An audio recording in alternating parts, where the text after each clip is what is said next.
Sailor Moon es uno de los anime más icónicos e influyentes de la existencia, estando al lado de gigantes como Dragon Ball. La diferencia es que cuando digo que Sailor Moon es de hecho un buen anime, muchos me levantan una ceja y se preguntan de qué carajos estoy hablando. Muchos crecimos viendo la serie, ya sea por curiosidad, porque teníamos una hermana o presencia femenina que veía la serie, o porque genuinamente nos gustaba. Así que es fácil apuntar que muchos sacan de proporción el valor de una serie debido a su nostalgia. Eso es verdad, y también es verdad que muchos de los errores que la gente le saca a colación también son verdad. Como el romance típico y predecible, el hecho de que la premisa entera se basa en el destino, la gran casualidad de que todas las reencarnaciones necesarias estén localizadas en un mismo punto. Es también por esto por lo que la serie es asociada como tu Magical Girls más típica, cliché y genérica en existencia. Lo cual no es cierto porque si hubieran visto suficientes series de Magical Girls, verían todas las diferencias que la serie tiene con sus antecesores. Card Captor Sakura es más cercano a lo que sería un Magical Girls genérico y cliché, y sin embargo todos parecen amar esa serie en su lugar. Por otra parte, otra de las acusaciones frecuentes es que la serie es muy repetitiva. Normalmente la ponen como el ejemplo más común o más exagerado de lo que es una serie repetitiva. Yo asumo que la gente ha crecido con esta impresión, debido a que muchas secuencias de animación se repiten constantemente, por bajo presupuesto. Y si bien es verdad que hay una fórmula de monstruo de la semana en medio, lo que esta gente parece ignorar es el hecho de que la serie sí tiene una trama continua y sí tiene un desarrollo constante de personaje. Usagi, por ejemplo, comienza como una niña tonta y asustadiza. Con el tiempo sigue siendo tonta, una característica que hace entrañable a su personaje, pero también se vuelve más astuta, más valiente y más madura.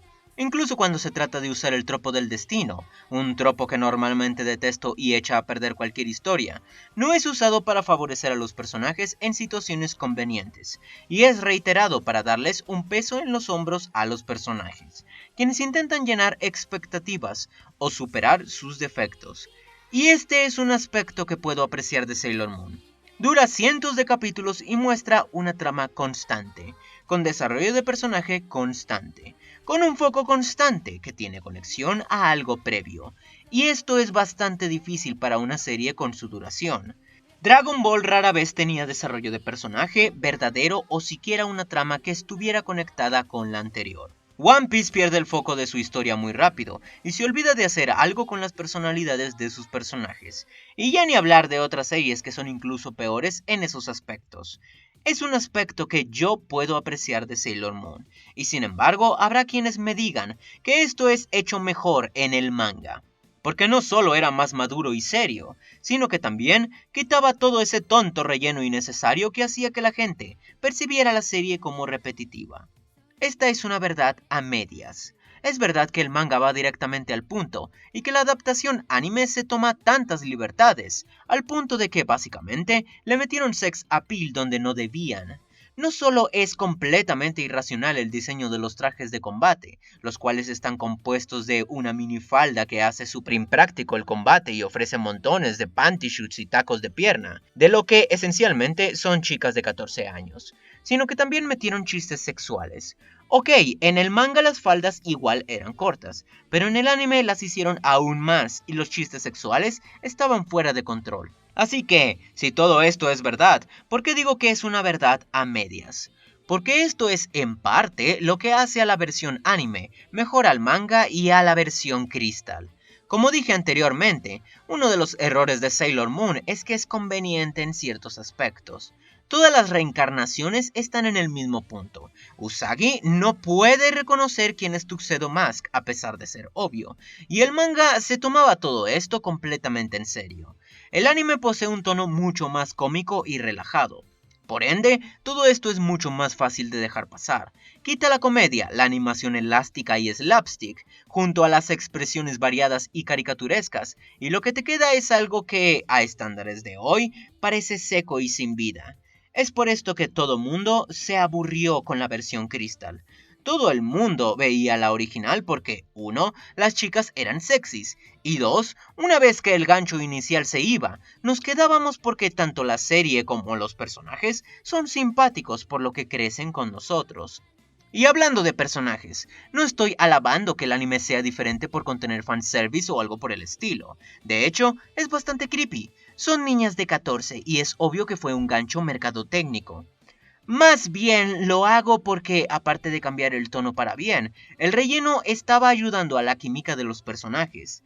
En cada interacción, los personajes vivían más experiencias, se conocían mejor, e incluso tenían riñas de vez en cuando. Seguro, mírate el relleno sin las partes que conciernen a la trama y es aburrido como el carajo. Pero también te puedes mirar la versión sin el relleno, es decir, la versión Crystal, y lo que te queda es una trama continua en donde los personajes confían en otros personajes porque sí, en donde se enamoran de otros personajes porque sí, en donde sacrificarían sus vidas porque sí, e incluso personajes que parecen tener un interés pervertido. Todo esto porque no hay un tiempo considerable de descanso entre eventos. Por este motivo, suelo favorecer narrativa lenta por sobre narrativa apresurada. La primera hecha mal resulta aburrida, la segunda hecha mal resulta en destruir el razonamiento de los eventos. Así que esta es una de las raras ocasiones en donde el relleno es usado para algo útil, favorece a la trama principal e incluso supera el material original.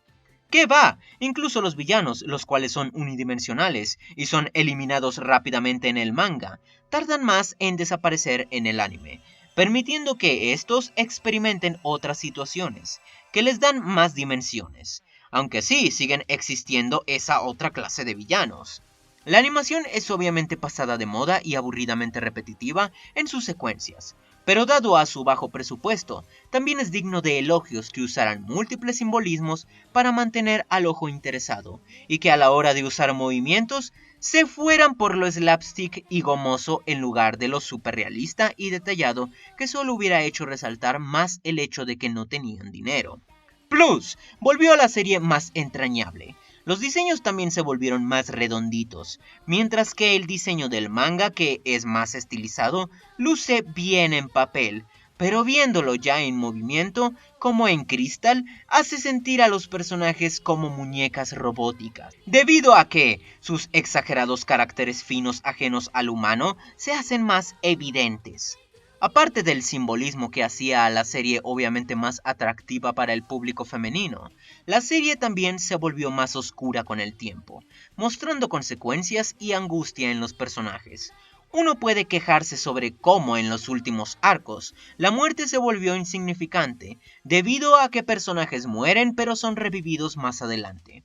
Eso es verdad hasta cierto punto. A diferencia de Dragon Ball, en donde la muerte es tratada como retiro temporal, la muerte dejaba daño psicológico permanente en los personajes, sumado al hecho de que usaban el sufrimiento como una forma de probar la voluntad de las heroínas, y no fue usado como shock factor como en series tipo Re:Zero. En conclusión, lo que tú pensaste que era el más genérico y poco creativo de los Magical Girls, como cualquier otro ejemplo moderno, porque este último ha copiado su fórmula, era en realidad una genuina deconstrucción bien hecha de su género y fórmula, la cual se había estancado en ese entonces, cambiando la historia del anime para siempre, y trayendo el nacimiento de uno de los fenómenos más icónicos del país del sol naciente.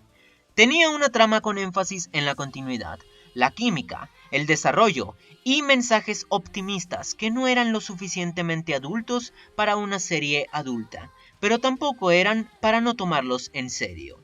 A pesar de que tiene problemas muy tontos y notorios, le doy un 7 de 10, y no debe haber duda de su nivel de importancia histórica y calidad.